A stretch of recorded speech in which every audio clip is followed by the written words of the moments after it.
coisa, existisse uma responsabilidade naqueles dos balanços e do que fosse afim à contabilidade. Então,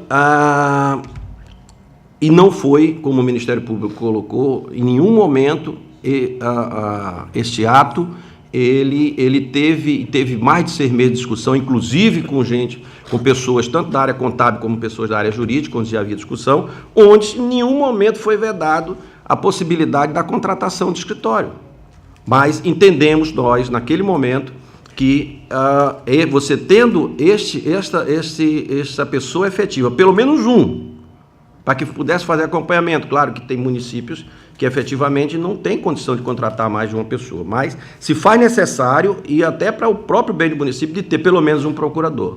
Então, eu não vou mais além, eu acho que o acompanhamento do Ministério Público já fez toda a sua colocação, eu só queria fazer essa colocação e, obviamente, não poderia ser diferente, eu mantenho o meu entendimento. Conselheiro. Não, eu quero manter o entendimento da resolução. Conselheiro, só trazendo um registro, realmente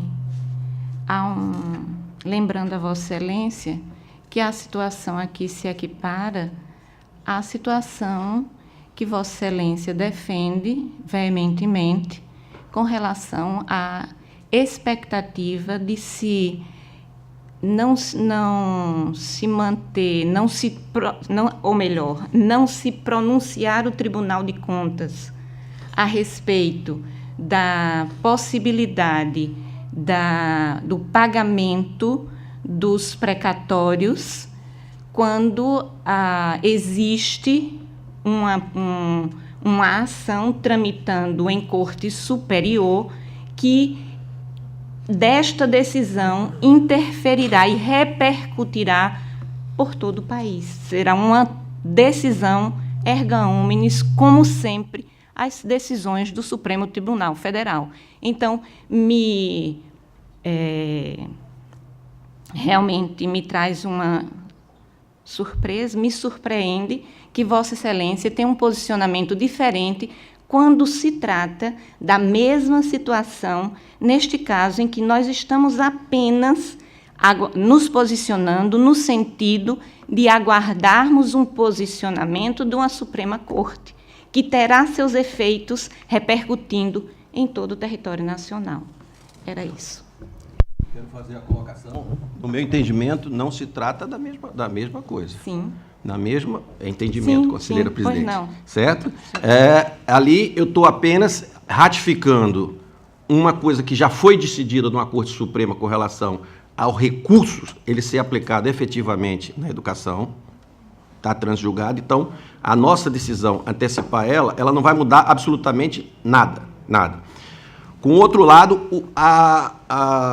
existe já um bloqueio com relação aos 20% na Justiça, ou seja, com relação aos honorários, a Justiça já está bloqueando, está passando o líquido, como foi colocado pelo procurador.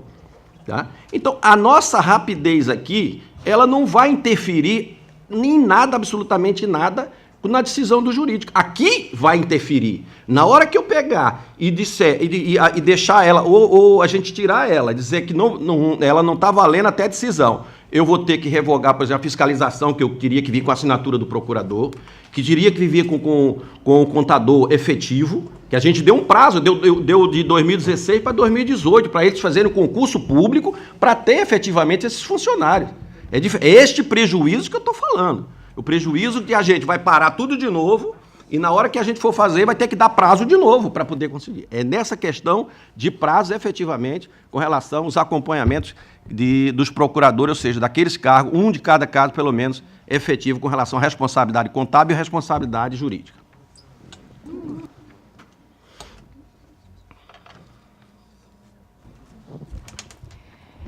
Continua em discussão. Senhora Presidente. Com a palavra, conselheiro Sérgio. Senhora Presidente, o Ministério Público de Contas praticamente esgotou o assunto, a meu ver, né? Mas eu gostaria de pedir vênias a Vossa Excelência para divergir das suas conclusões aí desse processo. E e chamar atenção 2 pontos, que o Ministério Público já tocou nesses pontos, mas eu vou ser, digamos assim, um pouco mais simples e direto. O primeiro deles como se trata aí de serviços jurídicos, mas serve também, como bem chamou a atenção o conselheiro Otávio Lessa, para os serviços contábeis, inclusive serviços dos quais eu já até prestei, que eu sou contador e anteriormente a ingressar no Tribunal de Contas, eu realizei alguns serviços contábeis.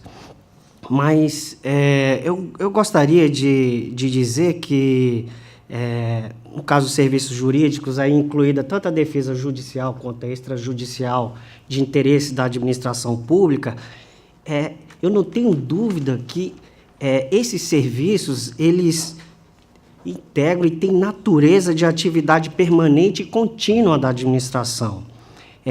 Portanto, em princípio, eles devem ser executados por servidores públicos efetivos do quadro de pessoal que ingressem na administração pública por meio de concurso público, conforme previsto no artigo 37, inciso 2º, lá da Constituição. E esse é o primeiro ponto. O segundo, eu queria frisar que a instrução, assim como já bem disse o Ministério Público de Contas, mas aqui eu vou, como eu disse antes, eu vou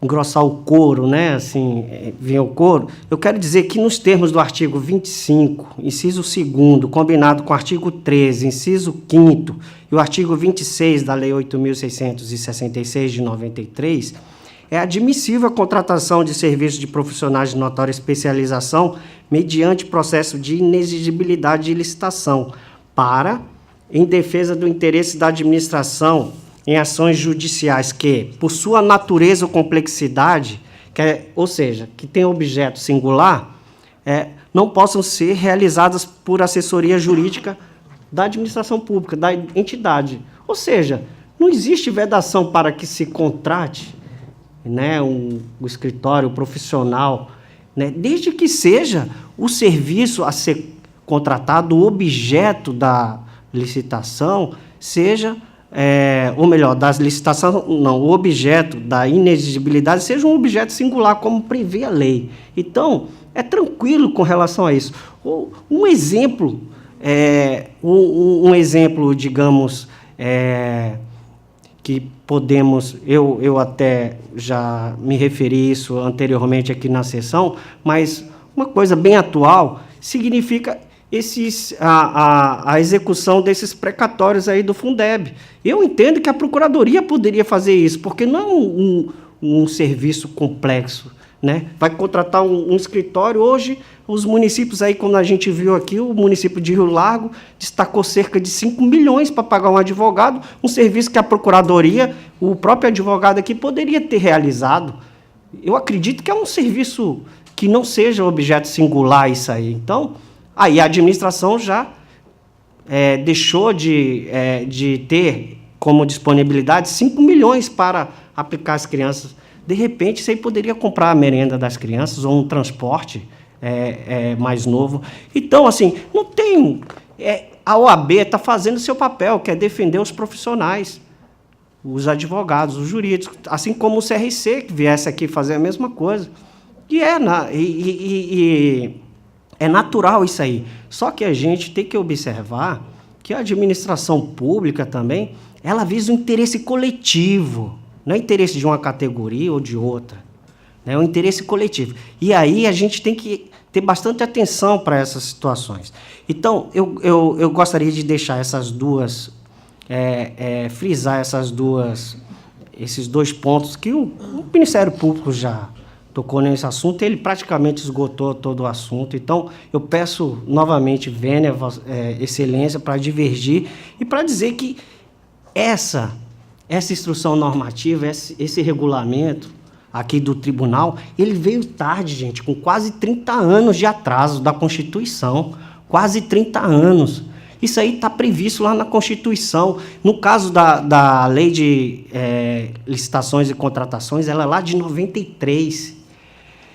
Quer dizer, são 5 anos só depois da Constituição. Ela também prevê a contratação. Se for objeto singular, contrata lá, se contrata o profissional, não tem problema nenhum. Então, ela já veio tarde, e se a gente continuar adiando, a gente vai ter um Estado mais atrasado, tá? Eu falo isso com experiência própria. Em 1998, eu tomei posse no Tribunal de Contas do Estado de Santa Catarina, no controle externo, já atuava no controle externo nessa época, e lá a gente tinha até prejulgado lá. E lá era um dos pontos de controle que nós fazíamos, é verificar se a contratação desses profissionais, tanto da área contábil quanto da área jurídica, os advogados e os contadores, eram contratados por meio de concurso público. Por quê? A gente sempre entendeu que são serviços permanentes, contínuos, corriqueiros da administração. A administração deve ter esses profissionais. Então, aqui, por exemplo, a gente verifica muita situação, e como bem lembrou o conselheiro Otávio Lessa, se troca a administração, aí troca esses profissionais, perde aquela memória, né? Você perde arquivo. Então, eu penso que não é o caso de revogar essa norma. Então, fica aqui assim o meu, né, assim, as minhas ponderações para reflexão de todos os senhores. Obrigado, senhora presidente. A palavra. Do Ministério Público de Contas, do conselheiro Otávio Lessa e do conselheiro Sérgio.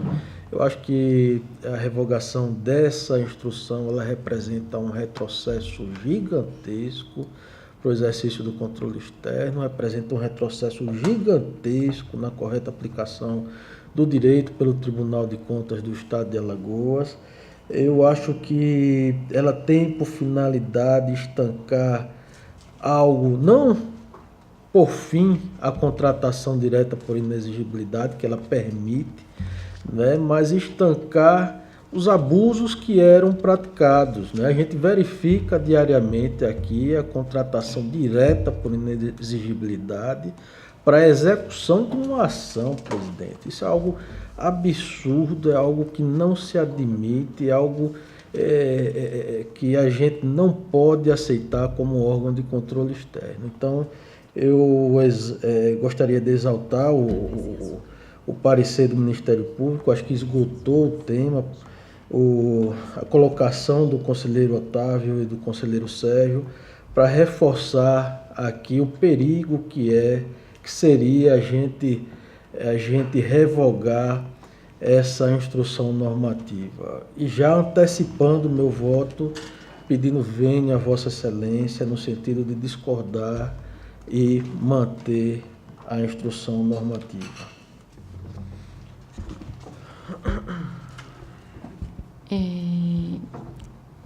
Só trazendo, apesar da discussão já estar bem claramente definida, apenas registrar mais uma vez que nós não estaríamos a revogar a instrução, a revogação estaríamos apenas suspendendo a instrução, em virtude de que existe, como já foi, eu não vou ficar repetindo, porque Vossas Excelências, obviamente, nos ouviram bem e tomaram as suas conclusões, mas que fique claro, inclusive, os registros que nós temos é que as cortes do país, em sua grande maioria, não atuam da forma que nós atuamos, no sentido de determinar, porque, de alguma forma, nós determinamos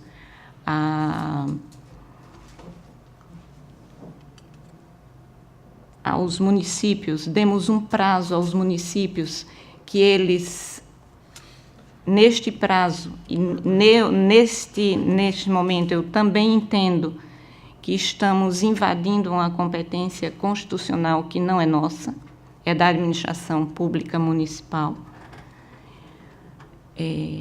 Pedindo vênia também ao Ministério Público e ao ilustríssimo procurador, doutor Enio, que o registro feito no seu parecer de que a exclusão ou a omissão na Constituição não foi deliberada e pensada, eu diverjo do entendimento de Vossa Excelência no sentido de que nada, absolutamente nada, na Constituição da República é feito ou deixado de fazer sem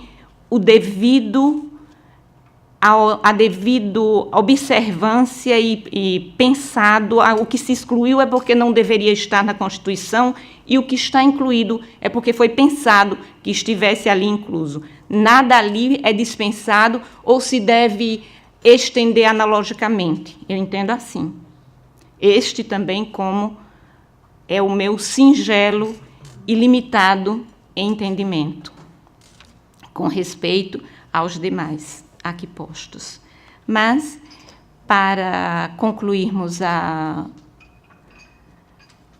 discussão do processo em análise, também gostaria de registrar que esta presidência em nenhum momento está se filiando a um entendimento de retrocesso ao Tribunal de Contas, visto que nossas ações têm sempre sido pautadas e procurando-se sempre o avanço e o engrandecimento da Corte. É como me posiciono e registro nesse momento.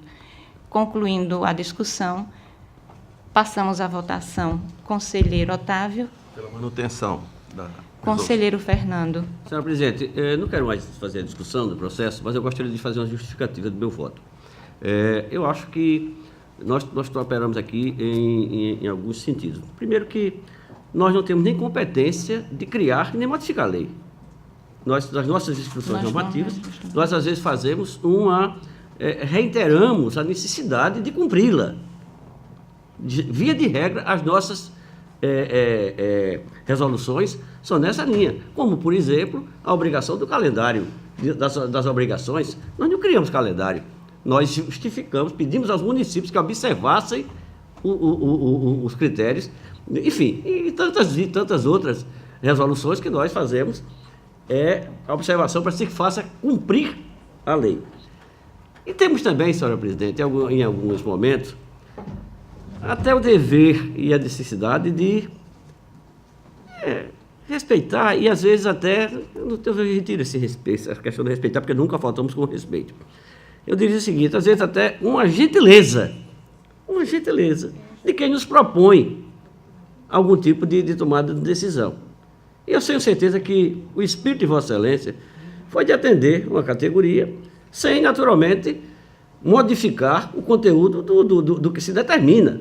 Como, por exemplo, as contratações, o dever de ter o procurador, o dever de ter o contador, o Ministério, enfim, aquilo que o município precisa ter. Portanto, com esse espírito, apenas e tão somente, digamos assim, de uma gentileza que Vossa Excelência pensou, tenho certeza que foi aí onde foi motivada, eu quero acompanhar o voto de Vossa Excelência. Conselheiro Rodrigo. Senhora Presidente, como já me antecipei, eu voto pelo indeferimento do requerimento. Conselheiro Sérgio. Senhora Presidente, eu acompanho a divergência do conselheiro Otávio Lessa e voto pela manutenção da norma desta casa. Com aprovado a divergência apresentada pelo conselheiro Otávio, o processo está concluído. Relator Cacol, né? Encerrada a pauta da... Conselheiro Rodrigo já relatou. Encerrada a pauta desta sessão, passamos ao horário das explicações pessoais, facultando a palavra aos senhores conselheiros e ao representante do Ministério Público para querendo fazer uso da mesma. Não havendo quem queira fazer uso da palavra neste momento, declaro encerrada a presente sessão, em nome de Deus, enquanto os convoco para a próxima no horário regimental. Está encerrada a sessão.